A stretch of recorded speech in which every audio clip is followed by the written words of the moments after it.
بسم اللہ الرحمن الرحیم۔ السلام علیکم ورحمۃ اللہ وبرکاتہ۔ 27 رجب شب معراج۔ اللہ تعالیٰ کو یہ نماز پڑھنا اتنا پسند ہے کہ جو شخص بھی یہ نماز پڑھتا ہے وہ اللہ کا محبوب بندہ بن جاتا ہے، اللہ کا وہ دوست بن جاتا ہے۔ اس نماز کو پڑھنے کے لیے میں نے پورا سال انتظار کیا۔ آپ اپنے گھر والوں کو، رشتہ داروں کو، دوستوں کو اس نماز کو پڑھنے کا طریقہ سکھا دیں۔ اس نماز کو پڑھنے کی نیت، وقت اور طریقہ، یہ ساری چیزیں میں آپ کو ایک ایک کر کے بتاؤں گا، اور آپ نے اسی طرح آگے اپنے دوست احباب، ملنے والوں کو جن تک ویڈیو پہنچا سکتے ہیں ویڈیو پہنچائیں، لیکن آپ نے ان کو بتانا ضرور ہے۔ حضرت سیدنا ابو ہریرہ رضی اللہ تعالی عنہ سے روایت ہے کہ نبی پاک صلی اللہ علیہ وآلہ وسلم نے معراج کی رات میں ایک سمندر دیکھا جس کی مقدار کو رب ذوالجلال ہی جانتا ہے۔ اس سمندر کے کنارے پر پرندے کی شکل کا ایک فرشتہ ہے جس کے 70,000 پر ہیں۔ جب بندہ ایک بار سبحان اللہ کہتا ہے تو وہ فرشتہ اپنی جگہ سے حرکت کرتا ہے۔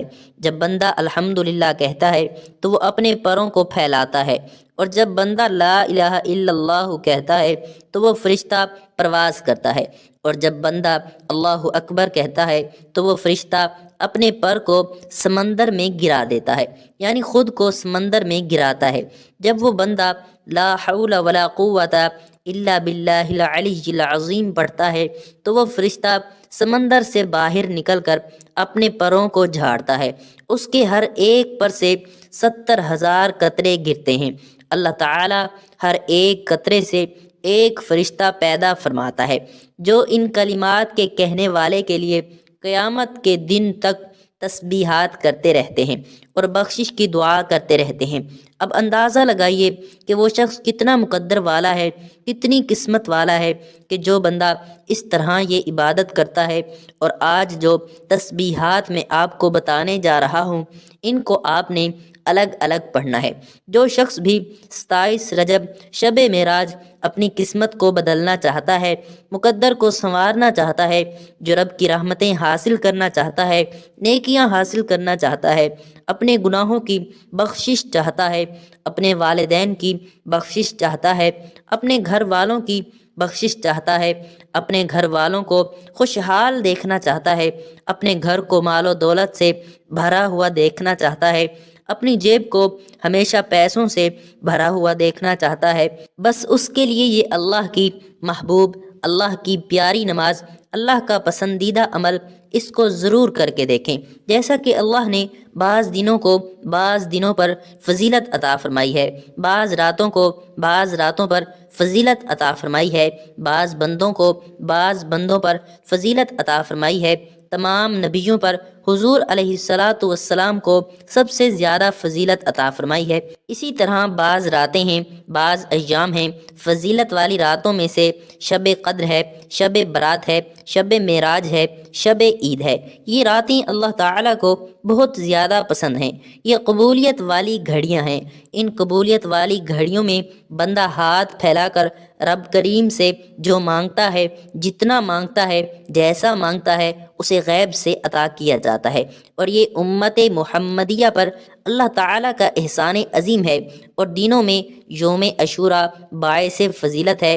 ان ایام میں زیادہ سے زیادہ یاد الہی کی کوشش کرنی چاہیے۔ اسی طرح 27 رجب کو حضور علیہ السلام کو معراج ہوا۔ اس رات کی فضیلت کے متعلق حضرت سیدنا ابو ہریرہ رضی اللہ تعالی عنہ بیان کرتے ہیں کہ رسول اللہ صلی اللہ علیہ وآلہ وسلم نے فرمایا، جس نے 27 رجب کا روزہ رکھا اس کو 60 مہینوں کے روزے رکھنے کا ثواب ملے گا۔ اسی طرح حضرت جبرائیل علیہ السلام نے بارگاہ نبوت میں حاضر ہو کر آقا علیہ السلام کی بارگاہ میں رسالت لے کر نازل ہوئے تھے۔ وہ یہی دن تھا، وہ یہی رات تھی، اس لیے اس کو سمجھیے گا۔ اور ایمان والوں کا یہ تقاضا ہے کہ جب اس طرح کی راتیں آتی ہیں وہ اپنے ایمان کی مضبوطی کے لیے، اللہ کا دوست بننے کے لیے، اللہ کا ولی بننے کے لیے، اللہ کا پسندیدہ بننے کے لیے وہ ان راتوں میں ضرور یہ کام کرتے ہیں جو میں بتانے جا رہا ہوں۔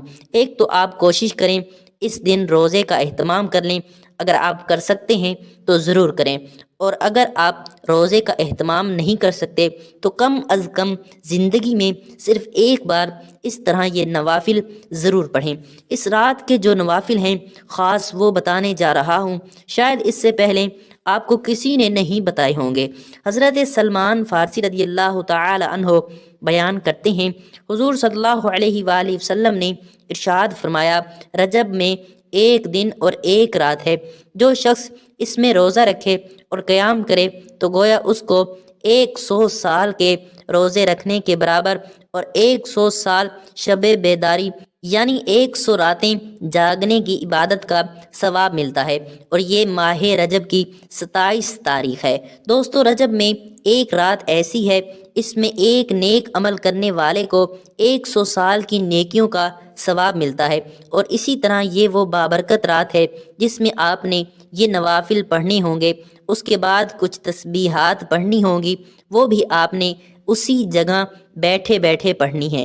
نوافل کا بالکل آسان سا طریقہ ہے، یاد رکھیے گا، دینی کاموں میں ہمیشہ آپ کو آگے بڑھنا چاہیے اور اس خاص عمل کو گھر گھر تک پہنچا دینا چاہیے۔ سب سے پہلی چیز جو میں آپ کو بتانے لگا ہوں وہ ہے نیت۔ آپ نے ان نوافل کی نیت کیسے کرنی ہے، پھر اس کا وقت بتاؤں گا، پھر اس کا طریقہ بتاؤں گا، اس کے بعد وہیں بیٹھے اعمال اور تسبیحات کون سی پڑھنی ہے ان کا طریقہ بھی میں آپ کو بتاؤں گا۔ اب ذرا دھیان اور توجہ سے سن لیں۔ آپ اپنے گھر میں بیٹھے ہیں یا مسجد میں عبادت کر رہے ہیں، میں تو کہوں گا کوشش کریں یہ نفلی عبادت آپ اپنے گھر میں کریں، خواتین اپنے گھر میں کریں، مرد حضرات مسجد میں کرنا چاہتے ہیں تو مسجد میں کر لیں، اگر گھر میں کرنا چاہتے ہیں تو گھر میں کر لیں۔ اس کی ترتیب اور طریقہ کار بالکل آسان سا ہے۔ آپ نے سمجھنا یہ ہے آپ نے یہ کتنی رکعتیں پڑھنی ہیں، 2 پڑھنی ہیں یا 4 پڑھنی ہیں۔ بعض لوگ 4 اکٹھی بھی پڑھتے ہیں، لیکن اس میں آپ نے صرف 2 رکعتیں کر کے پڑھنی ہوں گی، یعنی کہ 2 رکعت نماز نفل اس رات کی، ٹھیک ہے۔ اس طرح کی نیت کر سکتے ہیں اور حاجت کا ارادہ بھی کر سکتے ہیں۔ یہ محتاجی سے بچنے کا نسخہ بتا رہا ہوں۔ اب آپ نے کیا کرنا ہے، سب سے پہلی بات آپ نے 2 رکعت نفل نماز کی نیت کرنی ہے۔ نیت آپ نے کیسے کرنی ہے یہ سن لیں۔ 2 رکعت نماز نفل حاجت کی، اس میں حاجت آپ کی کوئی بھی ہو، آپ نے صرف اللہ کی رضا کا تصور کرنا ہے، یعنی 2 رکعت نماز نفل عبادت اللہ تعالیٰ کی، منہ طرف خانہ کعبہ کے، اللہ اکبر، اس طرح نیت آپ نے کرنی ہے۔ آپ اپنی کسی حاجت کی بھی نیت کر سکتے ہیں اور آپ عبادت کی نیت بھی کر سکتے ہیں، دونوں نیتیں درست ہیں۔ پھر آپ نے اپنے کانوں کو ہاتھ لگانا ہے، پھر ہاتھ باندھنے کے بعد آپ نے سب سے پہلے سبحانک اللہم و بحمدک پڑھنی ہے، پھر آپ نے سورہ فاتحہ پڑھنی ہے۔ سورہ فاتحہ پڑھنے کے بعد آپ نے سورہ اخلاص 7 بار پڑھنی ہے، پھر آپ نے رکوع سجدہ کر کے دوسری رکعت کے لیے کھڑا ہونا ہے۔ دوسری رکعت میں بھی آپ نے پہلے سورہ فاتحہ پڑھنی ہے، پھر اس کے بعد آپ نے 7 بار سورہ اخلاص پڑھنی ہے، پھر رکوع، دونوں سجدے کر کے تشہد پڑھ کر سلام پھیر دیں۔ یہ آپ کے 2 نفل مکمل ہو گئے۔ ان 2 نوافل کو پڑھنے کے بعد آپ کو 5 نعمتیں ملیں گی۔ ایک تو اللہ تبارک و تعالی اس کے پڑھنے والے اور اس کے ماں باپ کی بخشش فرما دے گا، اور جن جن کے لیے وہ دعا کرے گا اللہ سب کی بخشش فرما دے گا۔ سب سے بڑا فائدہ یہ ہوگا اللہ تعالیٰ اس بندے کو مخلوق میں کسی کا محتاج نہیں ہونے دے گا۔ اس کے بعد آپ نے 2 رکعت نماز نفل کی نیت کرنی ہے۔ پہلے 2 نفل آپ نے توبہ کے پڑھے، اب آپ نے 2 رکعت حاجت کی نیت کرنی ہے۔ اب آپ اس طرح نیت کریں گے، 2 رکعت نماز نفل عبادت اللہ تعالیٰ کی، بندگی اللہ تعالیٰ کی یا عبادت اللہ تعالیٰ کی، منہ خانہ کعبہ کی طرف، اللہ اکبر، اس طرح آپ نیت کریں گے۔ پھر آپ سبحانک اللہ پڑھیں گے، اس کے بعد سورہ فاتحہ کو پڑھیں گے، اس کے بعد 3 مرتبہ سورہ قدر پڑھیں گے۔ سورہ قدر یہ ہے انا انزلناہ فی لیلۃ القدر۔ اس کے بعد آپ نے 12 بار سورہ اخلاص پڑھنی ہے، پھر رکوع اور 2 سجدے کرنے ہیں۔ اس طرح آپ کی پہلی رکعت مکمل ہو گئی۔ اس کے بعد آپ نے دوسری رکعت بھی اسی ترتیب کے ساتھ پڑھنی ہوگی جس ترتیب کے ساتھ آپ نے پہلی رکعت پڑھی ہے۔ دوسری رکعت میں آپ نے سبحانک اللہ نہیں پڑھنا، باقی ترتیب پہلی رکعت والی ہے۔ اس طرح آپ نے یہ 12 رکعتیں مکمل کرنی ہے۔ پہلی 2 علیحدہ ہیں، وہ آپ نے توبہ کی پڑھنی ہے۔ جو طریقہ دوسرے نمبر پر بتایا ہے وہ آپ نے 12 رکعتیں پڑھنی ہیں۔ نفل نماز بتائے گئے طریقے اور ترتیب سے پڑھنے کے بعد آپ نے اسی جگہ بیٹھ جانا ہے اور ایک مرتبہ آپ نے درود پاک پڑھنا ہے۔ اب عمل کا آغاز ہو چکا ہے، عمل شروع ہو چکا ہے۔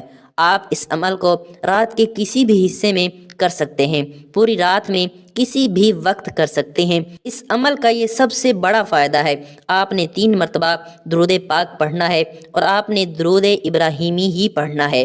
ایک بار ثواب کی نیت سے میرے ساتھ بھی پڑھیے گا، اللہم صلی علی محمد وعلی آل محمد کما صلیت علی ابراہیم وعلی آل ابراہیم انک حمید مجید، اللہم بارک علی محمد وعلی آل محمد کما بارکت علی ابراہیم وعلی آل ابراہیم انک حمید مجید۔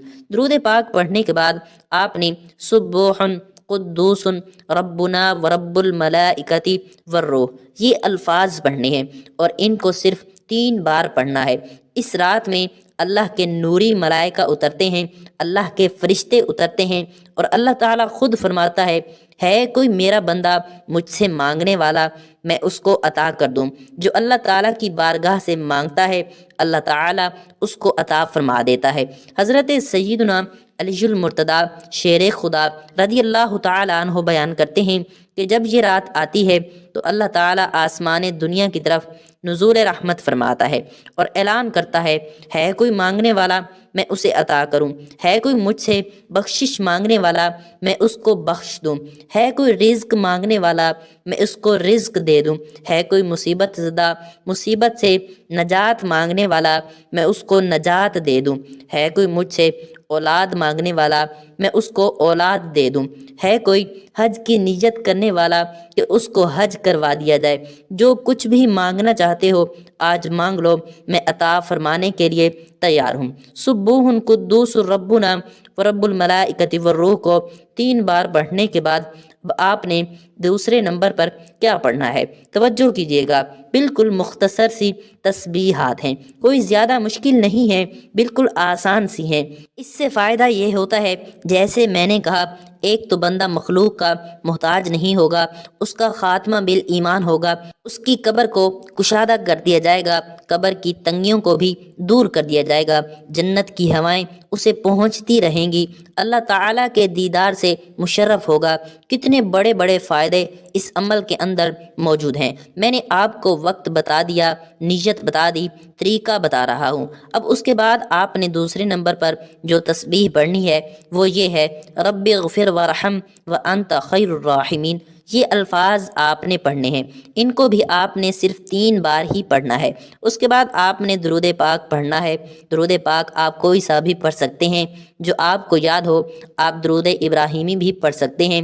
درود پاک آپ نے 100 بار پڑھنا ہے۔ پھر اس کے بعد آپ نے استغفر اللہ ربی من کل ذنب و اتوب الیہ کو بھی 100 بار پڑھنا ہے۔ پھر اس کے بعد آپ نے تیسرا کلمہ پڑھنا ہے سبحان اللہ والحمد للہ ولا الہ الا اللہ واللہ اکبر۔ تیسرا کلمہ بھی آپ نے 100 بار پڑھنا ہے۔ اگر تو آپ واقع سنجیدہ ہیں اور واقع اس رات کی ساری برکتیں اور ایک خاص عمل لینا چاہتے ہیں تو پھر آپ نے یہ سارا عمل بتائے گئے طریقے اور ترتیب سے لازمی پڑھنا ہے۔ اس کے علاوہ کوئی نفل پڑھنے کی ضرورت اور حاجت نہیں پیش آئے گی۔ اسی طرح یہ جو نوافل ہیں جو میں نے آپ کو بتائے ہیں یہ آپ نے 12 رکعت 2 کر کے پڑھنے ہوں گے۔ اس ترتیب کے ساتھ جو ترتیب میں نے آپ کو بتائی ہے زندگی بھر کی آسانیاں آپ کے مقدر میں لکھ دی جائیں گی انشاءاللہ۔ عمل کی مکمل ترتیب یہ ہوگی، سب سے پہلے آپ نے 2 رکعت نفل نماز توبہ کے پڑھنے ہیں جو ترتیب بتائی ہے۔ اس کے بعد 12 رکعت نماز نفل حاجت کی پڑھنی ہے جو ترتیب بتائی ہے۔ پھر اس کے بعد آپ نے وہیں بیٹھے جگہ چھوڑے بغیر 3 بار درود ابراہیمی پڑھنا ہے، پھر 3 بار سبوح قدوس ربنا ورب الملائکۃ والروح کو پڑھنا ہے، پھر 3 بار رب اغفر وارحم وانت خیر الراحمین کو پڑھنا ہے، پھر اس کے بعد کوئی سا بھی درود پاک 100 بار پڑھنا ہے، پھر اس کے بعد 100 بار استغفراللہ ربی من کل ذنب و اتوب الیہ کو پڑھنا ہے۔ پھر اس کے بعد تیسرا کلمہ سبحان اللہ والحمد للہ ولا الہ الا اللہ واللہ اکبر 100 بار پڑھنا ہے۔ یہ مکمل ہوتے ہی آپ نے فوری طور پر اپنے گناہوں کی سچی توبہ بھی کرنی ہے۔ بعض اوقات انسان کے اپنے گناہوں کی پکڑ کی وجہ سے وظیفہ ضائع ہو جاتا ہے۔ وظیفوں کا فائدہ نہیں ہوتا جب تک آپ رب کی پکڑ میں ہیں۔ آپ کے گناہوں کی پکڑ کی وجہ سے آپ کبھی بھی کامیاب نہیں ہو سکتے۔ اس لیے جتنا جلدی ہو سکے اپنے گناہوں کی سچی توبہ کریں۔ جیسے ہی دل کو سکون مل جائے کہ رب کریم نے سچی توبہ قبول فرما لی ہے، پھر ضد کر کے مانگیں، پھر آنکھوں میں آنسو لیے مانگیں۔ آپ جو مانگیں گے، جتنا مانگیں گے، میرا رب بہتر نہیں بہترین سے نوازے گا انشاءاللہ۔ اب آپ نے آخر میں جو دعا مانگنی ہے وہ دعا صحیح طریقے سے مانگنی ہے۔ آپ دعا مانگنے کے اندر جلد بازی کر جاتے ہیں۔ جلد بازی کرنے کا نقصان ہمیں ہی ملتا ہے۔ کوشش کریں کہ جلد بازی نہ کریں اور دعا کا جو طریقہ میں بتانے لگا ہوں اسی طریقے سے دعا کریں۔ آپ نے دعا اس طریقے سے کرنی ہے کہ اے میرے مولا، میرے ان تمام گناہوں کو معاف فرما دے جو میری دعاؤں کی قبولیت کے درمیان آ جاتے ہیں۔ اے میرے مولا، میرے تمام ان گناہوں کو معاف فرما دے جن کی وجہ سے میں نماز نہیں پڑھ پاتا۔ اس طریقے سے دعا کریں گویا اللہ پاک آپ سے بات کر رہا ہے یا پھر آپ اللہ پاک کو دیکھ رہے ہیں۔ دعا ہمیشہ لمبی کیا کریں۔ اپنے تمام دکھ، درد، تکالیف، پریشانیاں اپنے رب کو بتا دیں۔ ضروری نہیں کہ ہاتھ اٹھا کر دعا کریں، سجدے میں چلے جائیں، سجدے میں جا کر دعا کریں۔ دیکھیں کتنی جلدی آپ کا کام بنتا ہے۔ وہ رب تو دینے کو تیار بیٹھا ہے۔ وہ رب تو چاہتا ہے کہ اے انسان میرے گھر آ، میرے گھر میں آ کر عبادت کر اور توبہ و استغفار کر، پھر تو جو مانگے گا تجھے دوں گا، لیکن شرط یہ ہے کہ میرے پاس آنا پڑے گا، مجھے منانا پڑے گا، پھر تو جو مانگے گا میں تجھے عطا کروں گا۔ دعا ہے کہ رب کعبہ میرا سنانا اور آپ کا سننا اپنی پاک اور بلند بارگاہ میں قبول اور منظور فرمائے۔ جو مانگا مقدر فرمائے، جو نہیں مانگ سکے بن مانگے عطا فرمائے، آمین۔ ناظرین، اپنے رزق میں برکت اور وسعت اور کشادگی کے لیے اللہ تعالیٰ کے 99 ناموں میں سے کوئی ایک نام کمنٹ میں ضرور لکھیں۔ جزاک اللہ خیرہ۔ اللہ تعالیٰ ہم سب کا حامی و ناصر ہو۔ السلام علیکم ورحمۃ اللہ وبرکاتہ۔